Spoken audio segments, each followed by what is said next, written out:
நன்றி, நன்றி, நன்றி, நன்றி பிராங்க்லின், நன்றி பிராங்க்லின், நன்றி கேசவன், நன்றி கேசவன். நண்பர்கள் அனைவருக்கும் என்னுடைய அன்பான பணிவான வணக்கங்கள். என் பெயர் ஜான். நான் ஒரு குடிநோயாளி. எல்லாம் வல்ல இறைவனோட அருளாலையும் தோழமையில் இணைந்து செயல்படுவதால் நான் பெற்றுக்கொள்ளக்கூடிய அனுபவம், தெம்பு, நம்பிக்கை ஆகியவற்றாலும் இன்னைக்கு ஒரே ஒரு நாள் நான் குடிக்கல, தெளிவாக, மன நிறைவாக, அமைதியாக வாழ என்னாலான எல்லா முயற்சிகளையும் செய்து கொண்டிருக்கின்றேன். நண்பர் பிராங்க்லின் குறிப்பிட்டது போல இந்த இரவு 9:30 to 10:30 மணிக்கு கோயம்புத்தூர் ஒருங்கிணைப்பு இணைந்து நடத்தக்கூடிய இந்த ஆன்லைன் மீட்டிங்ல கோயம்புத்தூர் ஒருங்கிணைப்பு குழு மனசாட்சியின் தீர்மானத்தின் அடிப்படையில நாம 24 hours a day, 24 மணி துளிகள் ஒரு நாள் அப்படின்ற புத்தகத்துல இருந்து ஒவ்வொரு நாளும் ஒவ்வொரு பக்கமாக எடுத்து வாசிச்சு விளக்கம் பார்த்து கலந்தாய் செய்து பட்டத்தை நடத்தி கொண்டிருக்கின்றோம். அதன் தொடர்ச்சியாக இன்றைக்கு நாம அடைந்திருக்கிற பக்கம் மே மாதம் 13ஆம் நாள். முதல்ல இந்த மே மாதம் 13ஆம் நாளுக்கான சிந்தனையை வாசிச்சு அதற்கான விளக்கத்தை பார்த்து அதற்கப்புறமா கலந்தாய்வு செய்த கூட்டத்தை நிறைவு செய்வோம். மே 13க்கான சிந்தனையை வாசிக்குமாறு நண்பர் பிராங்க்லின் அவர்களை அன்போட பணியோட கேட்டுக்கொள்றேன். Over Franklin. மே 13. நன்றி, நன்றி, நன்றி. 24 மணித்துளிகள் ஒரு நாள். நாள் சிந்தனை மே 13. ஏஏ தோழமையின் இன்றைய சிந்தனை. ஏஏ தோழமையில் நாம் அன்பு கலந்த தோழமை, செயல் அடிமைத்தனத்திலிருந்து விடுதலை, சுதந்திரமாக வாழ்வதற்கான ஆற்றல் ஆகியவற்றை கண்டடைகிறோம். இவற்றை கண்டடைந்த பின் நாம் முன்னர் குடிக்க கூறிக்கொண்டிருந்த போலியான காரணங்கள் நம்மிடமிருந்து களையப்பட்டு வருகின்றன. குடிப்பதற்கு நாம் கூறக்கூடிய சமாதானங்கள் எதுவும் நம் மனதில் எஞ்சி இருக்கவில்லை. இனி மது அருந்துவதை எதிர்த்து நாம் போராட தேவையில்லை. இயற்கையாகவே மது அருந்த வேண்டும் என்ற அதி தீவிர மனவெறி நம்மை விட்டு அகல்கிறது. முதலில் இனி என்றுமே குடிக்க முடியாது என்று எண்ணி வருத்தப்பட்டோம். ஆனால் இன்று இனி குடிக்க தேவையே இல்லை என்று எண்ணி மகிழ்ச்சி அடைகிறோம். இனி குடிக்க தேவையில்லை என்று எண்ணி மகிழ்கிறேனா? இன்றைக்கான தியானம். என் சக மனிதர்களை தீர்ப்பிட என்றுமே நான் முயற்சிக்க கூடாது. மனித மனம் மிகவும் மென்மையானது. மனித மனம் புரிந்து கொள்ள மிகவும் குழப்பமானதும் ஆகும். மனிதனை படைத்தவர் மட்டுமே மனித மனதை முழுமையாக அறிய வல்லவர். ஒவ்வொரு மனித மனமும் வித்தியாசமானது. பல காரணங்களால் உந்தப்பட்டு செயல்பட வல்லது. பல துன்பங்களால் பாதிக்கப்பட்டு இருப்பது. தனியொரு மனித மனம் எந்த ஒரு உந்து சக்தியால் உந்தப்பட்டு செயல்படுகிறது என்பதை அறிய முடியவே முடியாது. பல்வேறு குணங்களாலும் கோளாறுகளாலும் இணைந்து உருவானதுதான் ஒரு மனிதனின் மனம். எனவே மனிதன் இன்னொரு மனிதனை முழுமையாக புரிந்து கொள்வது இயலாத காரியம். ஆனால் இறையொருள் பேராற்றல் மனிதனை முழுமையாக புரிந்து கொள்ள வல்லது. மனிதனை மாற்றும் சக்தியையும் கொண்டது. எனவே மனித மனதின் புதிர்களை இறையொருள் பேராற்றலிடம் விட்டுவிடு. சரியான புரிந்து கொள்ளுதலுக்காக இறையொருள் பேராற்றலை விடாமுயற்சியுடன் வேண்டு. இன்றைக்கான பிரார்த்தனை. என் சக மனிதர்களை நான் தீர்ப்பிடல் ஆகாது என்பதற்காக வேண்டுகிறேன். ஒவ்வொரு மனித மனதிலும் இறையொருள் பேராற்றல் சரி செய்ய வல்லது என்பதில் நான் உறுதியான நம்பிக்கையுடன் இருக்க வேண்டும் என்பதற்காக இறைவனை வேண்டுகிறேன். நன்றி சார். நன்றி, நன்றி, நன்றி, நன்றி பிராங்க்லின், நன்றி பிராங்க்லின். நண்பர்கள் அனைவருக்கும் என்னுடைய அன்பான பணிவான வணக்கங்களை மீண்டும் ஒருமுறை தெரிவித்துக் கொள்றேன். என் பெயர் ஜான். நான் ஒரு குடிநோயாளி. எல்லாம் அல்ல இறைவனோட அருளாலையும் தோழமையில் இணைந்து செயல்படுவதால் நான் பெற்றுக்கொள்ளக்கூடிய அனுபவம், தெம்பு, நம்பிக்கையாலையும் இன்னைக்கு ஒரே ஒரு நாள் நான் குடிக்கல, தெளிவா, மன நிறைவா, அமைதியா வாழ என்னாலான எல்லா முயற்சிகளையும் இது கொண்டிருக்கின்றேன். நான் பள்ளிக்கூடத்துல படிச்ச நாட்கள், என்னுடைய வாலிப பருவம், என்னுடைய கல்லூரி நாட்கள் எல்லாம் எனக்கு நிறைய அற்புதமான ஆத்மார்த்தமான நண்பர்கள் இருந்தாங்க. நான் ஒரு காலேஜ்லயும் சரி, ஸ்கூல்லயும் சரி, நான் ஸ்போர்ட்ஸ் மேனா வேற இருந்தேன். சோ அங்கேயும் எனக்கு நிறைய நல்ல நண்பர்கள் இருந்தாங்க. ஆத்மார்த்தமான நண்பர்கள் இருந்தாங்க, சந்தேகமே கிடையாது. ஆனா கல்லூரியில என்னுடைய செகண்ட் இயர்ல நான் முத குடிக்க ஆரம்பிச்சதுக்கு அப்புறமாக நான் பொதுவாக குடிக்கிற நண்பர்களுடைய நட்பை மட்டும்தான் ரொம்ப தேடி தேடி தேடி தேடி போனேன். குடிக்காத நண்பர்கள்ட்ட இருந்து விலகி குடிக்கிற நண்பர்களுடைய நட்பை தேடி தேடி போனேன். அவங்க கிட்டதான் நட்பு வச்சுக்கிட்டேன். சோ குடி வளர வளர வளர வளர குடிக்கிற நண்பர்களுடைய நட்பு தான் நிறைய எனக்கு கிடைச்சது. அநேகமா எனக்கு இருக்கக்கூடிய நண்பர்கள் எல்லாருமே குடிக்கிற நண்பர்களாக தான் இருந்தாங்க. அந்த கல்லூரி நாட்கள்லயும் சரி, வேலை பார்க்கிற நாட்கள்லயும் சரி, நான் ரொம்ப நெருங்கி பழகிறது குடிக்கிற நண்பர்களோட தான் நான் பழக ஆரம்பிச்சேன். ஒரு குடி நோயாளியாக நான் மாறினதுக்கு அப்புறமாக அந்த கண்ணுக்கு புலப்படாத அந்த கோடு இன்விசிபிள் லைன்னு சொல்றாங்களே, குடிகார நிலையில இருந்து குடி நோயாளி நிலைக்கு நான் கடந்து போனதுக்கு அப்புறமாக என்னுடைய அந்த லாயல்டி, என்னுடைய நம்பகத்தன்மை, டிபெண்டபிலிட்டி குறைய குறைய ஆரம்பிச்சது. என்னுடைய அந்த நம்பகத்தன்மை குறைய குறைய நம்பகத்தன்மை மிக்க நண்பர்களும் குறைய ஆரம்பிச்சிட்டாங்க. என்னை எந்த நண்பனும் நம்பி என் கூட பழக ஆரம்பிக்கிறதும் குறைய ஆரம்பிச்சது. கொஞ்சம் கொஞ்சமா அந்த லாயலாக இருக்கக்கூடிய நண்பர்கள்லாம் என்கிட்ட இருந்து விலக ஆரம்பிச்சுட்டாங்க. கடைசி காலகட்டத்தில் குடிக்கிற நண்பர்கள் கூட என் கூட நண்பர்களாக இருக்க மறுத்துட்டாங்க. குடிக்க கூட யாரும் என் கூட வரமாட்டாங்க. கடைசி சில வருடங்களாக நான் தனி ஆளா தான் குடிக்கிற நிலைக்கு தள்ளப்பட்டுட்டேன். தனி ஆளா தான் போய் குடிக்கணும். இப்போ ஒரு பாட்டு எனக்கு ஞாபகம் வருது. நாளை முதல் குடிக்க மாட்டேன் சத்தியமடி தங்கம், இன்னைக்கு ராத்திரிக்கு தூங்க வேணும், ஊத்திக்கிறேன் கொஞ்சம் அப்படின்ற பாட்டுல ஒரு வரிய கண்ணதாசன் எழுதியிருப்பாரு. ஆடு மாடு கூட கொஞ்சம் சொந்தம் கொள்ளுமே, நான் ஆசையோடு பார்த்த பார்வை பேசவில்லையே, போதை வந்த போது புத்தி இல்லையே, புத்தி வந்த போது நண்பன் இல்லையே. கண்ணதாசனுடைய ஃபேமஸான பாட்டு. ஆடு மாடு கூட கொஞ்சம் சொந்தம் கொள்ளுமே, நான் ஆசையோடு பார்த்த பார்வை பேசவில்லையே. அந்த குடிகாரன் கூட எவனுமே பேசுறது கிடையாது. யாரும் என் கூட பேசுறது கிடையாது. தனியா உட்கார்ந்து குடிச்சிட்டே உட்கார்ந்துருப்பேன். போதையின் நினைப்பு வந்த போது நண்பர்களை தக்க வைத்துக் கொள்ளணும் அப்படின்ற புத்தி எனக்கு வரல. போதையில இருக்கணும் அப்படின்ற புத்தி தான் வந்துச்சு. நண்பர்களை தக்க வச்சுக்கொள்ளணும் அப்படின்ற புத்தி எனக்கு வரல. ஆனா எனக்கு நட்பு தேவைப்பட்ட போது அந்த நண்பன் கிடைக்கல. ஒரு நண்பர்கள் கூட கடைசி காலத்துல எனக்கு கிடைக்கவே இல்லை. தோழமையில வந்து இணையறதுக்கு ஜஸ்ட் கொஞ்ச நாள் முன்னால என்னுடைய நிலைமை இப்படித்தான் இருந்துச்சு. யாராச்சும் ஒரு ஒயின் ஷாப் பார்ல வந்து முன்பின் தெரியாத நண்பர்கள்ட்ட தான் பேசிட்டு உட்கார்ந்துருப்பேனே ஒழிஞ்சு, ஆத்மார்த்தமான நண்பர்களோட உட்கார்ந்து ஒரு 1/2 மணி நேரம் பேசுறதுக்கு எனக்கு வாய்ப்பு இல்லாமலேதான் இருந்துச்சு. மனம் விட்டு பேசுறதுக்கு ஒரு நண்பன் கூட எனக்கு இல்ல. கடைசி ஸ்டேஜ்ல குடிக்க கூப்பிட்டா கூட சில நண்பர்கள் வரமாட்டாங்க, தெரிச்சு ஓடிடுவாங்க. நான் கூப்பிட்டாலே தெரிச்சு ஓடிடுவாங்க. இதுதான் யதார்த்தமான நிலைமை. சத்தியமா அப்படிதான் இருந்துச்சு. எவ்வளவு நண்பர்கள் புடைசூழ ஜாலியாக இருந்தேன்னா, என்னுடைய குடிநோயின் கடைசி ஸ்டேஜஸ்ல, குடிநோயோட கடைசி நாட்கள்ல சேர்ந்து குடிக்க கூட ஒரு நண்பன் இல்லாம இருந்தேன். தனிமை, தனிமை, தனிமை. குடிக்கிறத தவிர வேற என்ன செய்யறதுன்னே தெரியாது. வேலையுடைய மதிப்பு மரியாதை சுத்தமா போச்சு. வேலையில யாருமே என்னை மதிக்கிறது கிடையாது, மரியாதை கொடுக்கறது கிடையாது. ஏதோ அரசாங்க வேலைன்றதுனால வேலை போகல.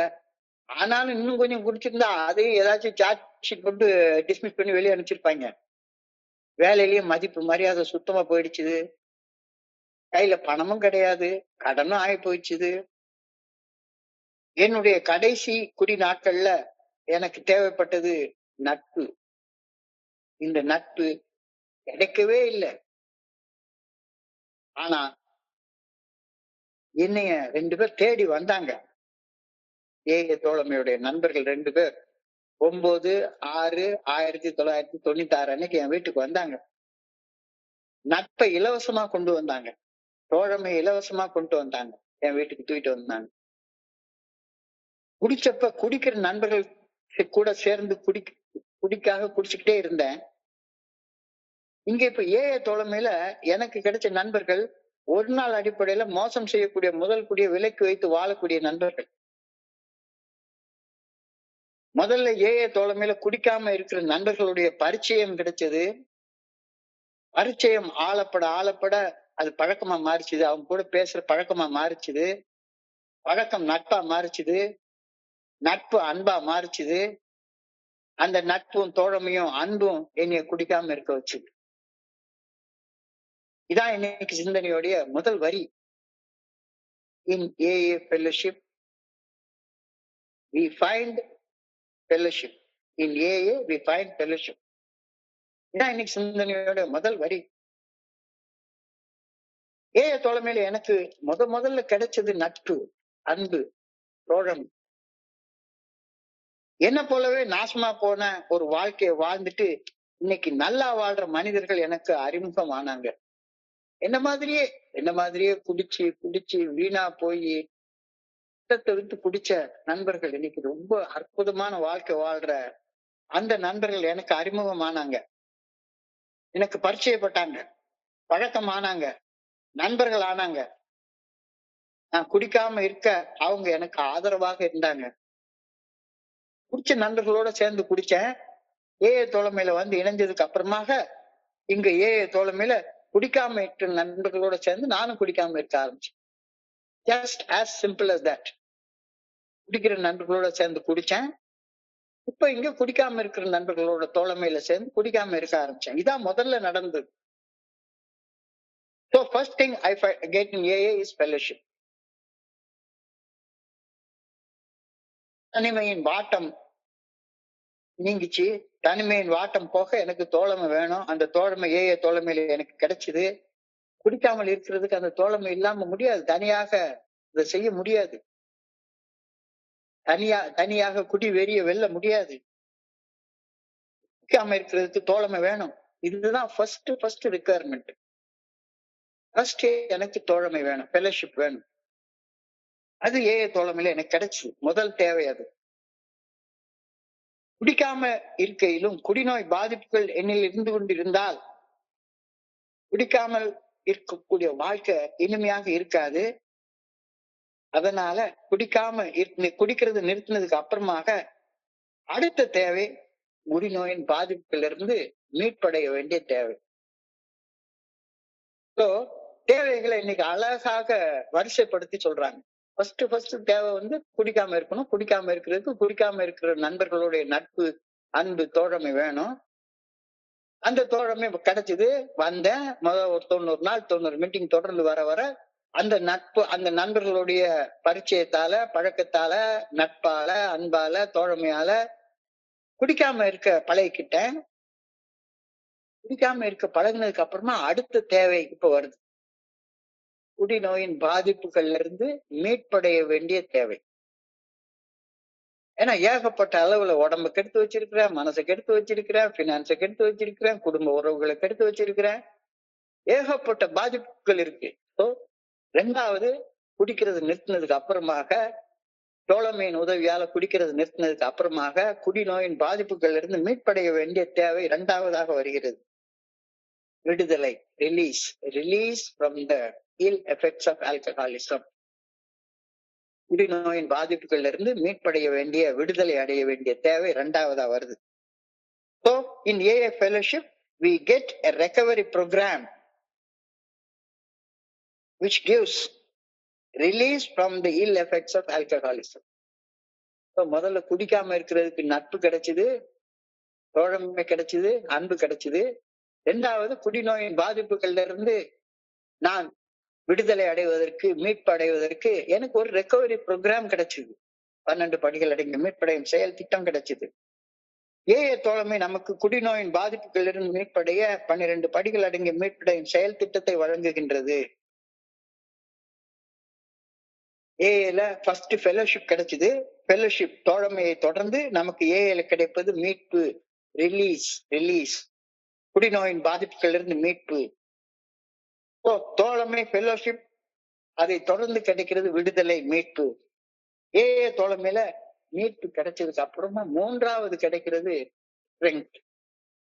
ஃபர்ஸ்ட் ஃபெலோஷிப், இரண்டாவது ரிலீஸ், மூணாவது ஸ்ட்ரெங்த், சக்தி, ஆற்றல். ஏஏ தலைமையில மூன்றாவது கிடைக்கிறது சக்தி. விடுதலை பெற்ற பின், குடிநோயின் பாதிப்புகள்ல இருந்து ரிலீஸ் ஆனதுக்கு அப்புறமாக, மீட்படைஞ்சதுக்கு அப்புறமாக நான் சுதந்திரமாக வாழணும்.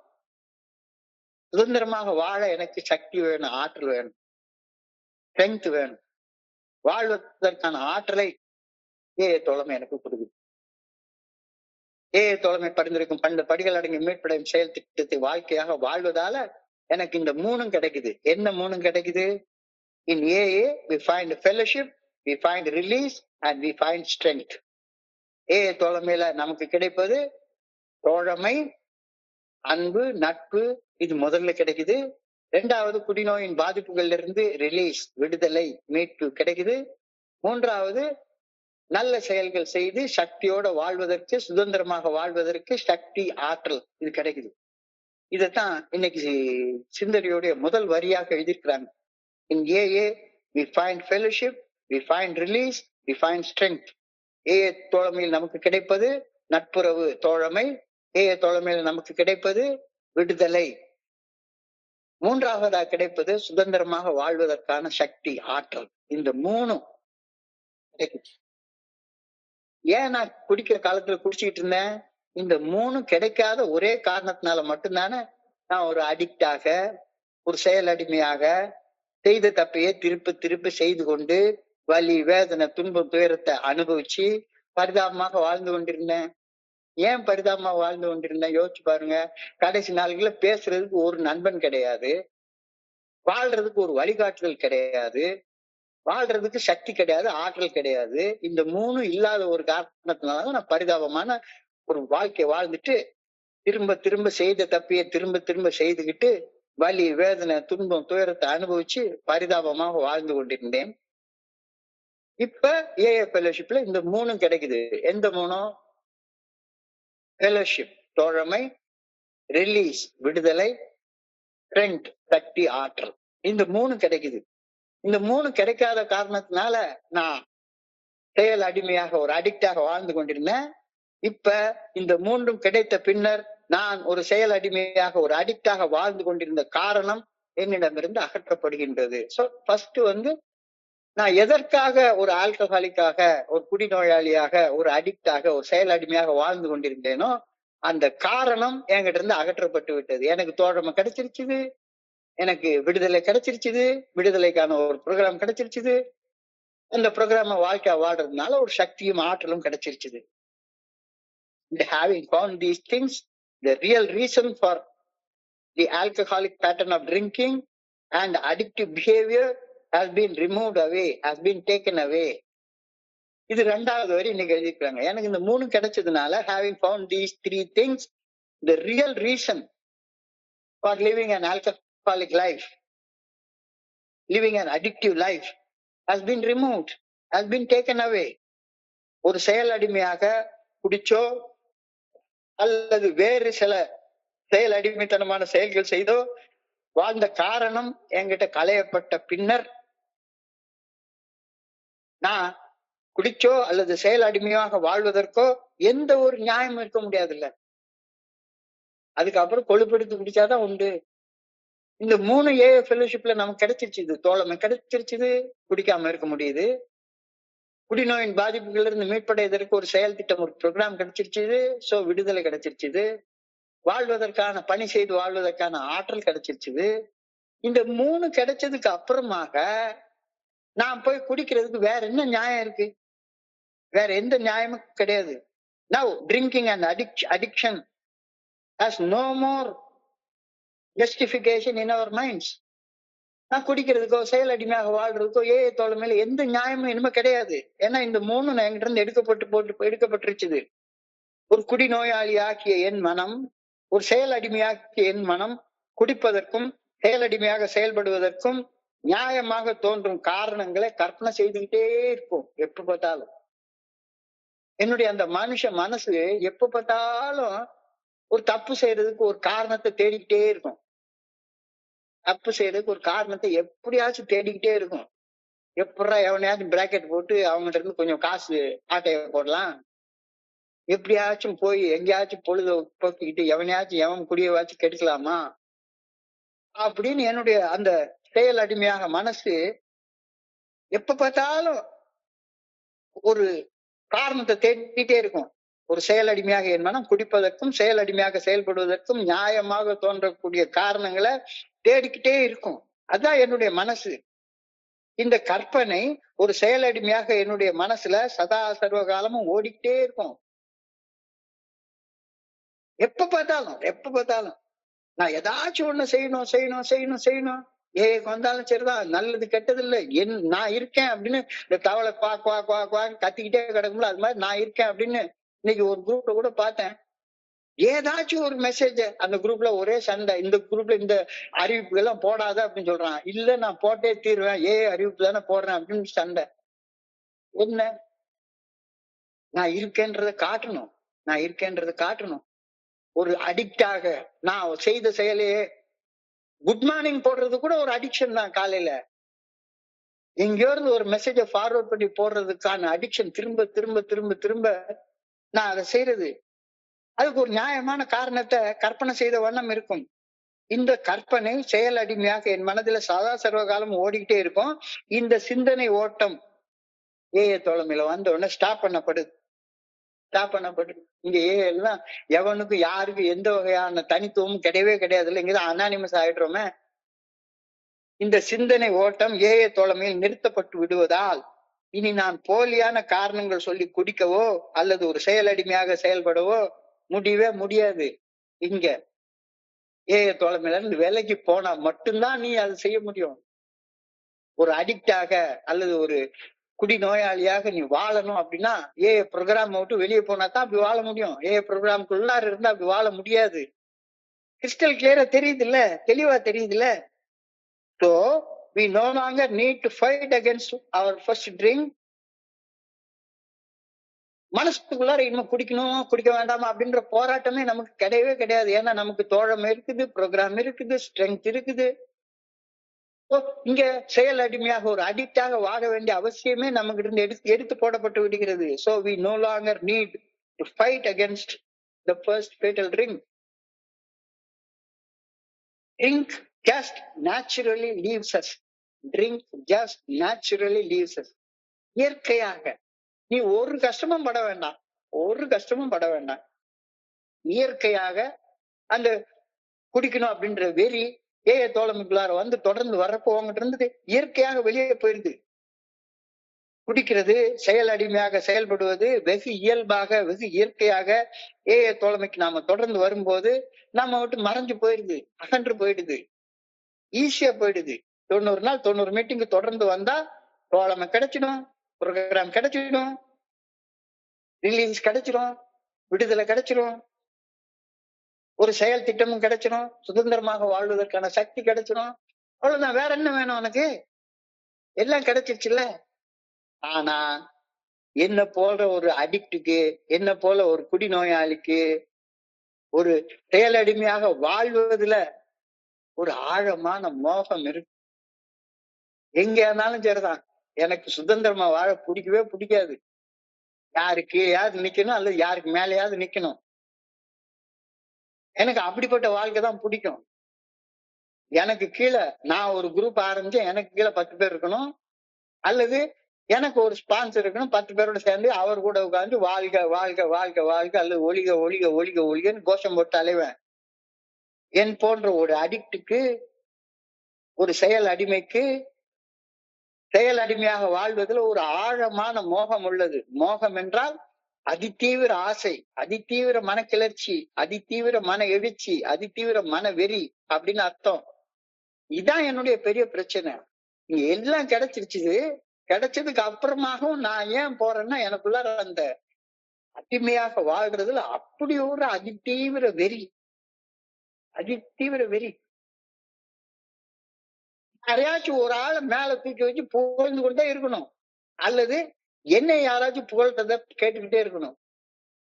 என்னுடைய ஸ்பான்சர் மாதிரி உண்டா அப்படின்னு சொல்ல வேண்டியது, அல்லது என்னுடைய ஸ்பான்ஸ் எல்லாம் சேர்ந்து இவர் எவ்வளவு பெரிய ஆள்னு சொல்லணும். இதுதானே அடிமை நிலை, அடிமை நிலை. இதைத்தான் மகாகவி பாரதி பாடுறாரு. என்று தண்ணியும் இந்த சுதந்திர தாகம், என்று மடியும் எங்கள் அடிமையின் மோகம். அடிமையின் மோகம். மோகம்னா அதி தீவிர மனவெறி, அதுக்கு பேர் தான் மோகம்.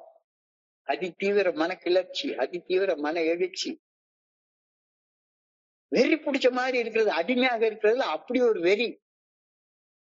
எவனா ஒருத்தனுக்கு கீழே உட்கார்ந்துருக்கணும், அல்லது எவனா ஒருத்தனுக்கு மேல உட்கார்ந்துருக்கணும். சமமா உட்கார பிடிக்கவே பிடிக்காது.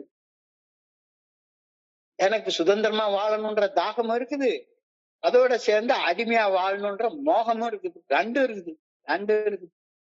இதான் என்னுடைய பிரச்சனை. எனவே குடி வெறி என்கிட்ட இருந்து அகன்றதற்கு அப்புறமாவும் கூட அடிமையாக வாழ்ந்த வாழ்க்கையில இருந்த மோகம் இன்னும் போகவே இல்லை. அதான் ஏஐல மழை விட்டு தூவான உடலன்னு இங்கேயும் அதே வாழ்க்கையை வாழ ட்ரை பண்ணிட்டே உட்கார்ந்துருக்கேன். ஆரம்பத்துல I used to feel sorry for not being able to drink as I used to. ஆரம்ப காலத்துல ஐயோ என்னால குடிக்கிற காலத்துல என்ன வண்ண வண்ண கனவுகளோட ஜாலியா போதையில மிதந்து தண்ணிய போட்டா சந்தோஷம் பிறக்கும், தள்ளாடி நடந்தா உல்லாசம் இருக்கும், என்னென்ன கவலை எல்லாமே பறக்கும், எப்போது மனசு நல்லா இருக்கும்னு எவ்வளவு ஜாலியா பண்ணிட்டு இருந்தா ஐயோ என்னால குடிக்க முடியலையே. ஆரம்ப காலகட்டத்துல I used to feel sorry for not able to drink as I used to. ஐயோ இனி குடிக்க முடியாதே என்ற வருத்தம் ஆரம்ப காலத்துல எனக்குள்ளார இருக்கத்தான் செஞ்சுது. ஆரம்ப காலத்துல எனக்குள்ளார இருக்கத்தான் செஞ்சுது. At first I was sorry that I cannot drink. தோழமையில வந்த ஆரம்ப காலகட்டங்கள்ல எல்லாரும் என்ன ஜாலியா குடிக்கிறாங்கயா, என்னால குடிக்க முடியலையே அப்படின்ற வருத்தம் எனக்குள்ளார இருக்கவே இருந்தது. மறுக்க முடியாத உண்மை. ஆனா காலத்தின் ஓட்டத்துல இந்த மனநிலை மாறிச்சுது. In due course of time, I began to feel glad that I did not have to drink. நீங்க குடிக்க வேண்டிய கட்டாயம் என்கிட்ட இல்ல, தேவையில்லை, மனவெறி என்கிட்ட இல்ல, சுதந்திர மனுஷனா மாறிட்டேன் அப்படின்னு அப்புறமா கொஞ்ச நாள் கழிச்சுதான் அந்த சந்தோஷமே வர ஆரம்பிச்சது.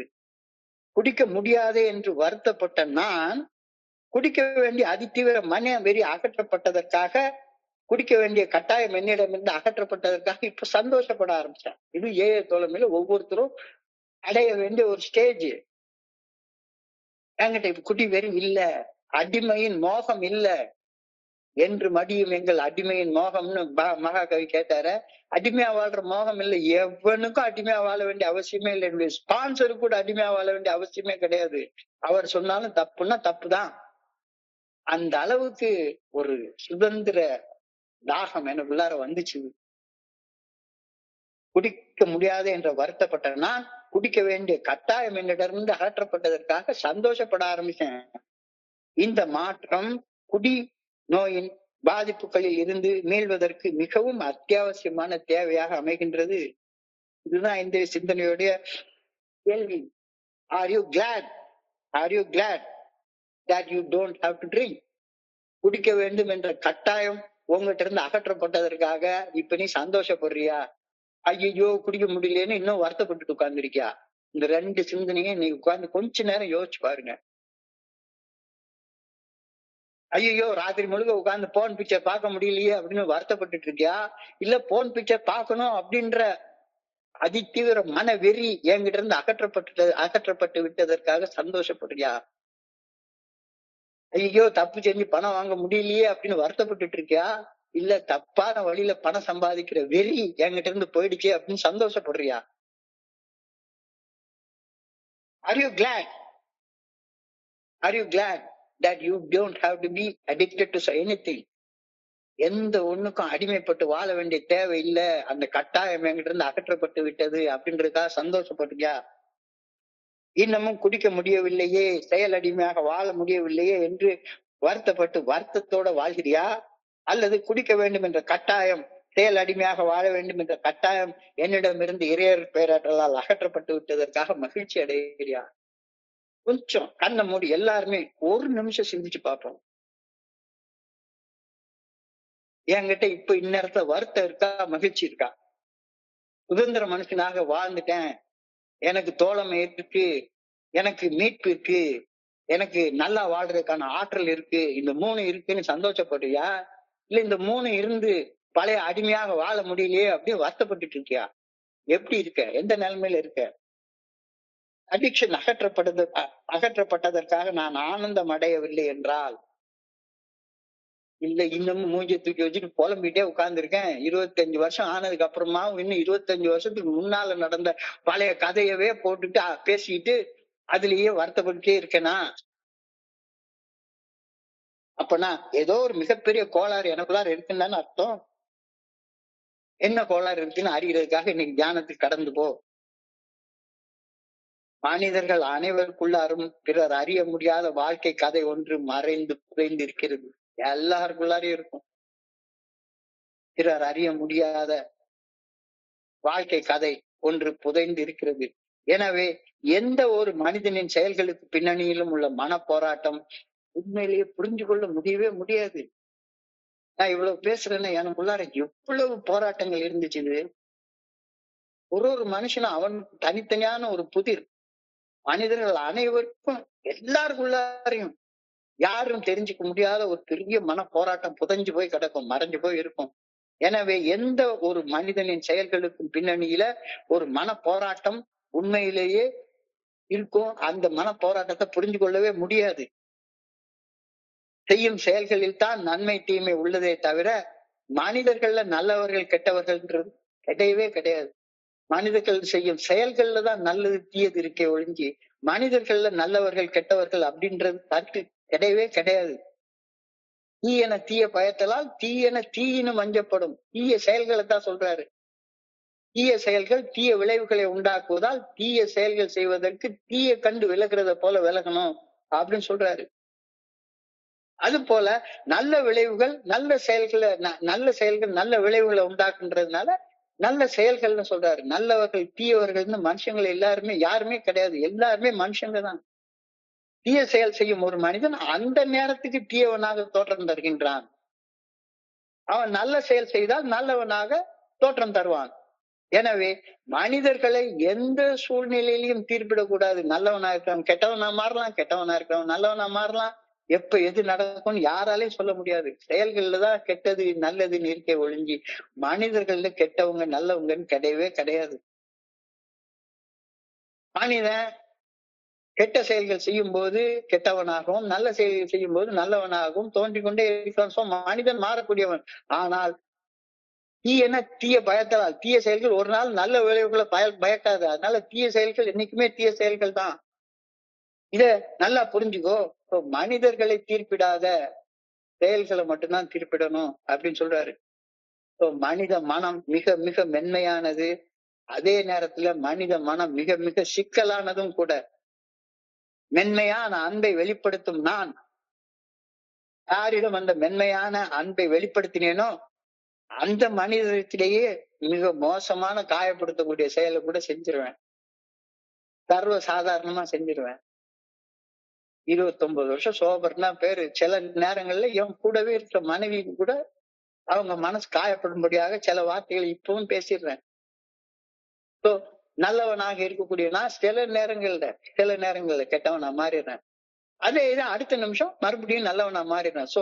நல்லது கெட்டதுன்றது செயல்கள்ல தான் இருக்க ஒழிஞ்சு மனிதர்கள்ல கிடையாது அப்படின்ற கருத்தை இன்னைக்கு தியானத்துல தெளிவா சொல்றாங்க.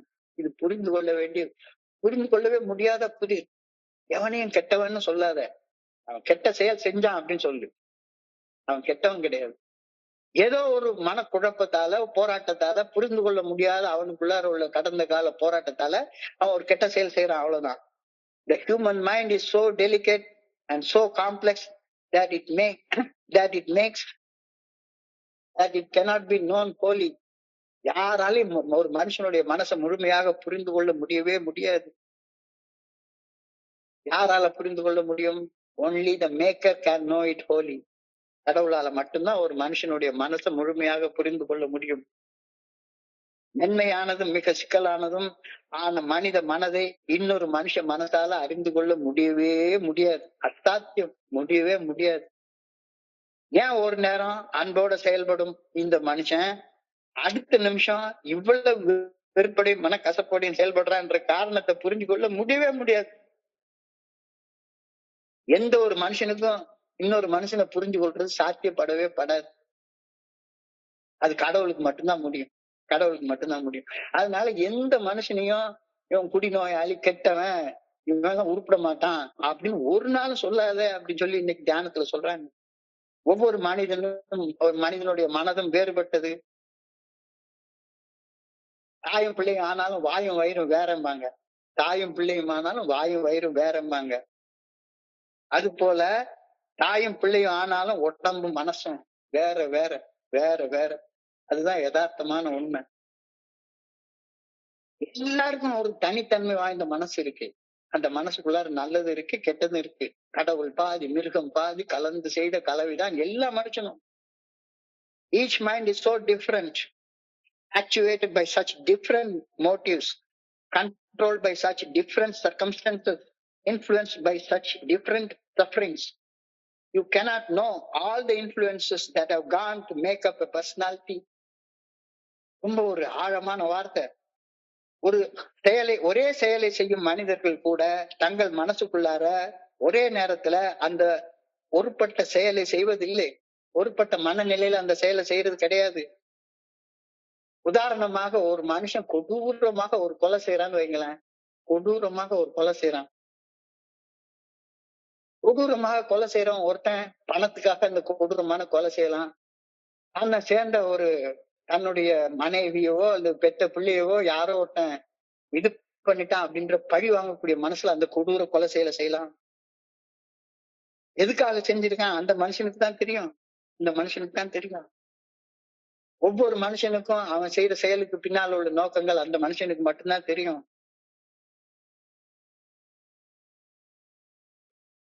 நிச்சயமாக நிச்சயமாக திருடும் போது கூட எல்லாருமே ஒரே நோக்கத்துக்காக திருடுறதே கிடையாது. ஒருத்தன் தான் மலைக்கல்லன்னு நினைச்சுக்கிட்டு திருடுறான். ஒருத்தன் இல்லாதவன்ட்ட எடுத்து இருக்கிறவனுக்கு கொடுக்கணும் அப்படின்னு நினைச்சிட்டு ஒருத்தன் திருடுவான். அதே போல பிறர் நல செயல்கள் செய்வதற்காக, பசி போக்குறதற்காக செய்யக்கூடிய நல்ல செயலை கூட அன்னதானம் செய்யக்கூடிய அன்னதானம் போல பெரிய செயல் நல்ல செயல்கள் செய்யறப்ப கூட இந்த அன்னதானத்தை போட்டு அதை போட்டோ பிடிச்சி வாட்ஸ்அப்ல போட்டு இன்னைக்கு கொஞ்சம் பேருக்கு ஓட்டு வாங்கிக்கலாம் நல்ல செயல் செய்யறத கூட ஒரு சுயநல நோக்கத்திற்காக செய்யலாம். ஒவ்வொரு மனுஷன் மனசுக்குள்ளார என்ன இருக்குன்னு அந்த மனுஷனை தவிர வேற எவனுக்கு தெரியும்? அது மனிதருக்கு தக்கவாறு வெவ்வேறு விதங்கள்ல மனசு கட்டுப்பாடு செய்யப்படுகின்றது. ஒரு மனிதனின் மனதில் அவனுடைய கடந்த காலத்தில் அவன் அனுபவித்த வேதனையின் பதிவுகளுக்கு தக்கவாறு அவன் மனம் செயலாற்றுகின்றது. எந்த அளவு அவன் வேதனை பட்டிருக்கிறானோ, எந்த அளவு வலி வேதனை அனுபவிச்சிருக்கானோ அதை புரிஞ்சு கொள்றதுக்கு தக்கவாறு அவன் அறியாம அந்த மனசு செயலாற்றுகிறது. கடந்த கால அனுபவ பதிவுகள் நிகழ்காலத்தில் ஒரு மனிதன் ஆற்றும் செயல்களில் பிரதிபலிக்கின்றன அப்படின்ற உண்மையை மறுக்கவே முடியாது. ஒரு மனிதனின் ஆளுமைய, ஒரு மனிதனுடைய பர்சனாலிட்டியை உருவாக்கக்கூடிய அந்த பதிவுகளை துல்லியமாக அறிவது கடவுளை தவிர வேற யாருக்கும் சாத்தியப்படவே படாது.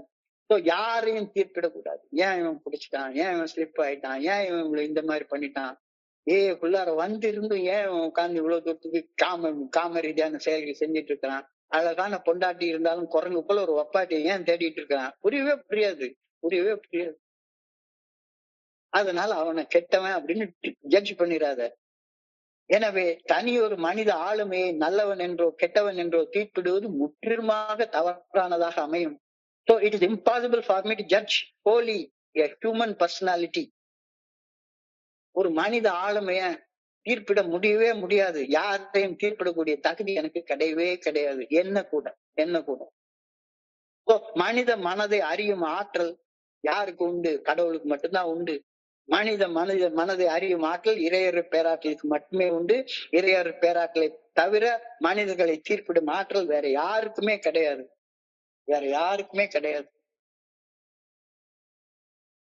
God knows every person wholly. கடவுளுக்கு மட்டும்தான் ஒரு மனுஷனை முழுமையாக தெரியும். And God also can change every person wholly.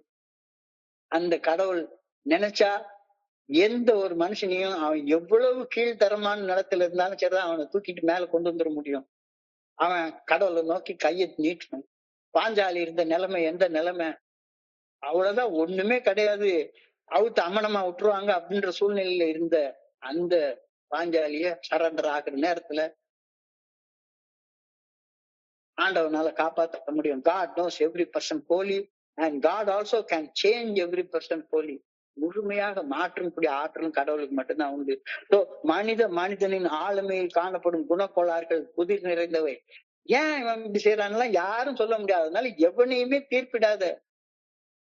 அவற்றை தீர்ப்பிட முயற்சிப்பது வீணான முயற்சி. ஒருத்தனையும் தீர்ப்பிட முடியாது. ஒருத்தனுடைய கஷ்டத்தை இன்னொருத்தவங்க தீர்க்கவும் முடியாது. Leave it to God, the unraveling of the puzzles of the personality. ஆளுமையில உள்ள அந்த புதிர்கள் கடவுளுக்கு மட்டும்தான் உண்டு. நீ ஒன்ன மட்டும் பாரு, உனக்குள்ளார என்ன வந்தது, உனக்கு இங்க தோழமை கிடைச்சிருக்கு, உனக்கு ப்ரோக்ராம் கிடைச்சிருக்கு, ப்ரோக்ராம் மூலமாக செயல் அடிமைத்தனத்துல இருந்து விடுதலை கிடைச்சிருக்குது, அதன் மூலமாக ஸ்ட்ரென்த் கிடைச்சிருக்குது. நீ இதை வச்சுக்கிட்டு நீ வாழ்ற வேலையை பாப்பியா? பக்கத்துல இருக்கிறவன் நல்லவன் கெட்டவன், இவன் கூட சேர்ந்துக்கணும் இவன் கூட சேரக்கூடாது. இது என்ன ஒரு இது? எப்ப பார்த்தாலும் கடவுளோட மட்டும் சேர்ந்துரு சேர்ந்து எப்படி வாழ்வது என்ற வாழ்க்கை பாடங்களை கற்றுக் கொடுப்பது கடவுளுடைய நல்ல ஒழுங்கான வழிகாட்டுதல் மட்டும்தான். எந்த ஸ்பான்சரும் கற்றுக் கொடுக்க முடியாது. இப்படி வாழ்வது என்ற வாழ்க்கை பாடங்களை கற்றுக் கொடுப்பது கடவுளின் நல்ல ஒழுங்கான வழிகாட்டுதல் மட்டுமே. மனசாட்சி நல்ல ஒழுங்கான வழிகாட்டுதல் மூலம் மட்டுமே இறையர் பேராற்றின் நல்ல ஒழுங்கான வழிகாட்டுதலை புரிந்து கொள்ள முடியும். வேற எப்படியும் புரிந்து கொள்ளவே முடியாது. Leave it to God, leave it to God to teach you the proper understanding. எந்த மனுஷங்கிட்ட இருந்தும் கத்துக்காத. உனக்குள்ளாரப்போ உனக்குள்ளாரப்போ உனக்குள்ளார கடவுள் இருக்கிறார். எப்படி வாழணும் என்ன செய்யணும் அப்படின்றத உன்னுடைய மனசாட்சி உனக்கு சொல்லும். எப்படி வாழ்வது என்ற வாழ்க்கை பாடங்களை கற்றுக் கொடுப்பது கடவுளின் நல்ல ஒழுங்கான வழிகாட்டுதலால் மட்டுமே. அந்த நல்ல ஒழுங்கான வழிகாட்டுதல் உன்னுடைய மனசாட்சியின் மூலமாக மட்டுமே வெளிப்படுத்தப்படுகின்றது. Leave it to God, leave it to God to teach you the proper understanding. இதை செய்யணும் இதை செய்யக்கூடாது அப்படின்றத கடவுள்கிட்ட விட்டுரு. சும்மா யாரு எனக்கு வழி காட்டுவாங்கன்னு எந்த மனுஷன் பின்னாலையும் இப்ப அலைஞ்சிட்டு இருக்காத. ஞானத்தில் தெளிவா சொல்லிட்டாங்க. I pray that I may not judge other people. எவனே நல்லவன் கெட்டவன் அப்படின்னு ஒரு நாளும் சொல்லாத, ஒரு நாளும் சொல்லாத. யாருமே நல்லவன் கெட்டவன்றதெல்லாம் கிடையவே கிடையாது. அது தெரிஞ்சுக்கிறது கடவுளுக்கு மட்டும்தான் தெரியும். என் சக மனிதர்களை தீர்ப்பிடலாகாது என்பதற்காக பணிவோடு ஆண்டவா உண்மை வேண்டுகின்றேன். I pray that I may be certain that God can set right what is wrong in every personality. எந்த ஒரு மனித ஆளுமையிலையும் எவ்வளவு மோசமாக இருந்தா மனுஷனாக இருந்தாலும் சரிதான், அவனை திருத்தி ஒரு மகானாக மாற்றக்கூடிய ஆற்றல் கடவுளுக்கு உண்டு. அழகா சொல்லுவாங்க, நதி மூலம் ரிஷி மூலம் பார்க்காத அப்படின்னு. எல்லா ரிஷிகளும் ஒரு காலத்துக்கு மோசமான வாழ்க்கை வாழ்ந்தவங்க தான். அப்போ மோசமான வாழக்கூடிய வாழ்க்கை வாழ்ந்துட்டு இருக்கக்கூடிய நான் கூட எந்த சூழ்நிலையிலும் இறைவனால நல்ல வாழ்க்கை நிலைக்கு கொண்டு வரப்பட முடியும் அப்படின்ற கற்றை தெளிவாக தெரிஞ்சு கொள்றேன். இவ்வளவு அழகான சிந்தனை பாருங்க இன்னைக்கு. இன்றைய சிந்தனைய தொகுத்து பார்த்தா ரொம்ப அழகாக சில விஷயங்கள் சொல்லப்பட்டிருக்கிறது. எனக்கு ஃபெல்லோஷிப்ல வர்றப்ப தனிமைதான் இருந்தது, நட்பே கிடையாது, தோழமை கிடையாது. எல்லாரும் என்னை விட்டு ஓடிட்டாங்க. குடிய கூட நண்பர்கள் கிடையாது, பகிர்ந்து கொள்ள நண்பர்கள் கிடையாது. எனக்கு ஃபர்ஸ்ட் தோழமையில என்ன கிடைச்சது? தோழமை கிடைச்சது. அந்த தோழமையில வச்சு குடிக்காம இருக்க முடிஞ்சது. குடிக்காம கொஞ்ச நாள் இருந்ததுக்கு அப்புறமாக குடிநோயின் பாதிப்புகள்ல இருந்து மீட்படைவதற்காக எனக்கு ஒரு ப்ரோக்ராம் கிடைச்சது, ஒரு செயல் திட்டம் கிடைச்சது. நட்பு கிடைச்சது, தோழமை கிடைச்சது. அதை தொடர்ந்து தோழமை எனக்கு ஒரு பாதிக்கப்பட்ட செயல் அடிப்படையாக வாழ்ந்த வாழ்க்கை பாதிப்புகள்ல இருந்து விடுபடுவதற்காக ஒரு செயல் திட்டம் கிடைச்சது. அந்த செயல் திட்டம் கிடைச்சதுக்கு அப்புறமாக சுதந்திரமாக வாழ்வதற்கு எனக்கு ஸ்ட்ரென்த் கிடைச்சது, ஆற்றல் கிடைச்சது. சோ ஃபெல்லோஷிப், ரிலீஸ், ஸ்ட்ரென்த், இந்த மூணும் எனக்கு கிடைக்க ஆரம்பிச்சது. இந்த மூணு கிடைக்க ஆரம்பிச்சதுக்கு அப்புறமாக நான் ஒழுங்கா வாழல அப்படின்னா எனக்குள்ளார ஏதோ ஒரு கோளாறு பெருசாயிருச்சுன்னு அர்த்தம். என்று தனியும் இந்த சுதந்திர தாகம், என்று மடியும் எங்கள் அடிமையின் மோகம். எனக்குள்ளார சுதந்திர தாகம் இருக்குது. ஆனா எவனுக்குள்ளையாச்சும் அடிமையாக இருந்தா எனக்கு வாழ்க்கை ஈஸியா போயிருமே. ஆண்டேன்னு கையை கட்டிட்டே உட்கார்ந்து இருந்தா, துண்டை எடுத்து தோல்ல போடாம துண்டை எடுத்து இடுப்புல கட்டிக்கிட்டு அடிமையாக வாழ்ந்துட்டு இருந்தா ஈஸி ஆயிடும்ல. அப்படி அடிமையாக வாழ்ற ஒரு மோகம் என்கிட்ட இருக்குது. அந்த மோகம் இருக்க முடியுது. இந்த மோகம் தான் என்ன பண்ணுது? அடிமையாக வாழ முடியலையே அப்படின்ற வருத்தம். ஏதாவது ஒண்ணு அடிமையா வாழ்ந்த வேலையே செய்ய வேண்டாம், பொறுப்பு இல்லாம வாழ்ந்துட்டு போயிட்டே இருக்கலாம்ல. இன்னைக்கு சிந்தனை அதுதான் சொல்லு. இன்னமும் குடிக்க முடியவில்லையே, செயலடிமையாக வாழ முடியவில்லை என்று வருத்தப்பட்டு இருக்கியா? அல்லது செயலடிமையாக வாழ வேண்டிய கட்டாயம் என்கிட்ட இருந்து அகற்றப்பட்டு விட்டு சந்தோஷப்படுறியா? கொஞ்சம் கண்ணை மூடி சிந்திச்சு பாரு அப்படின்னு இன்னைக்கு சிந்தனை சொல்லிச்சு. சிந்திச்சு பாக்குற நேரத்துலதான் ஏன் ஒவ்வொரு மனுஷனும் செயலடிமையாக வாழ்றான் அப்படின்றப்ப, every personality is a complex personality. A human mind is so delicate and it is so complex that only the maker can know a human mind. எந்த மனுஷனும் நல்லவன் கெட்டவன் அப்படின்றது கடவுளுக்கு மட்டும்தான் தெரியும். எந்த கெட்டவனையும் எந்த நேரத்திலயும் கடவுளால் நல்லவனா மாத்த முடியும். தன்னை நல்லவன்னு அகங்காரத்தோட இருக்கிறவன் ஆட்டோமேட்டிக்கா கீழே போய் அவன் தலை குப்புற உளுந்து கெட்டவனாக மாறவும் முடியும். கேர்ஃபுல்லா இருக்கு. எவனையும் தீர்ப்பிடாது, எவனையும் தீர்ப்பிடாது. It is impossible for me to judge wholly a human personality. யாரையும் தீர்ப்பிட முடியாது. So, நல்ல செயல்கள் கெட்ட செயல்கள் தான் உண்டே ஒழிஞ்சு நல்ல மனுஷங்க கெட்ட மனுஷங்கன்னு கிடையவே கிடையாது. கெட்ட செயல்கள் செய்யற நேரத்துல டெம்பரரியாக ஒருத்தன் கெட்டவனாக தோற்றம் தருகின்றான். அந்த கெட்ட மனுஷன் ஒரு நல்ல செயல் செய்யும் போது நல்லவனா மாறிடுறான். இப்ப பெர்மனண்டா நான் நல்லவனா மாறணும்ன்றது யார் கையில இருக்கு? அது கடவுள் வகுத்த பாதையில நான் நடக்கிறத பொறுத்து இருக்கு. Leave to God the unraveling of the puzzles of the personality. என்னுடைய ஹியூமன் பர்சனாலிட்டிக்குள்ளார அவ்வளவு குழப்பம் இருக்கு, அவ்வளவு புத்திகள் இருக்கு. இது என்னாலலாம் தீர்க்க முடியாது. கண்ணை மூடிட்டு கடவுள் காட்டுற பாதையில மனசாட்சி நல்ல ஒழுங்கான வழிகாட்டுதல ஃபாலோ பண்ணி வாழ்ந்தேன் அப்படின்னா எனக்கு அது முடியும். எப்படி வாழ்றது, எப்படி வாழ்றது அப்படின்ற வாழ்க்கை பாடங்களை கற்றுக் கொடுப்பது கடவுளுடைய நல்ல ஒழுங்கான வழிகாட்டுதல் மட்டும்தான். மனசாட்சியின் மூலம் நல்ல ஒழுங்கான வழிகாட்டுதலை கடவுள் எனக்கு காட்டுறாரு. So leave it to God to teach you the proper understanding. எப்படி வாழணும் அப்படின்ற புரிதலை கடவுள்கிட்ட இருந்து கத்துக்கோ. கடவுள் எப்படி கத்துக் கொடுக்கிறாரு? உன்னுடைய கான்சியன்ஸ் மூலமாக கத்துக் கொடுக்கிறார். பிரஞானம் பிரம்ம, கான்சியஸ்னஸ் இஸ் காட். அந்த கான்சியஸ்னஸ்ல கத்துக்கோ. கத்துக்கிட்டு நல்லபடியா வாழு. எந்த மனுஷனையும் நல்லவன் கெட்டவன் ஸ்பான்சரா மாத்திக்கிட்டே இருக்காத. எல்லார்கிட்ட இருந்து அனுபவ பாடங்களை கத்துக்கோ. நல்லவன் ஆயிருக்கு முயற்சி பண்ணு. கடவுள் தான் உனக்கு எல்லாமே அப்படின்றத புரிஞ்சுக்கோ. I pray that I may not judge other people. என் சக மனிதர்களை தீர்ப்பிடல் ஆகாது என்பதற்காக வேண்டுகின்றேன். I pray that I may be certain that God can set right what is wrong in every personality. ஒவ்வொரு மனித மனதிலும் உள்ள குறைகளை இறையர் பேராற்றல் சரி செய்ய வல்லது என்பதில் நான் உறுதியான நம்பிக்கையுடன் இருக்க வேண்டும் என்பதற்காக கடவுளே பணியோட வேண்டிக் கொள்கின்றேன் அப்படின்ற சிந்தனையோட இன்னைக்கு சிந்தனையை முடிச்சிருக்காங்க. ஸோ இவ்வளவு அழகான சிந்தனை கொடுக்கப்பட்டிருக்குன்னு பார்த்து இந்த சிந்தனைகளை இந்த ராத்திரி நேரத்துல படிக்கிறதுக்கே நான் கொடுத்து வச்சிருக்கணும். எனக்கு இந்த சிந்தனைய சிந்திக்க வாய்ப்பு கொடுத்த நண்பர்களுக்கு என்னுடைய பணிவான நன்றிகளை தெரிவித்துக் கொள்றேன். இவ்வளவு நேரம் பொறுமையாக கேட்ட ஒவ்வொரு நண்பருக்கும் என்னுடைய பணிவான நன்றிகளை தெரிவித்துக் கொள்றேன். இந்த இரவு பொழுது நண்பர்களுக்கு இனிமையான இரவாக அமைய இரவன பணியோட வேண்டிக் கொள்கின்றேன். நன்றி நன்றி நன்றி நன்றி நன்றி. வாழ்க வையம், வாழ்க வளமுடன். Thank you so much, thank you so much. Over to you Franklin. Thank you.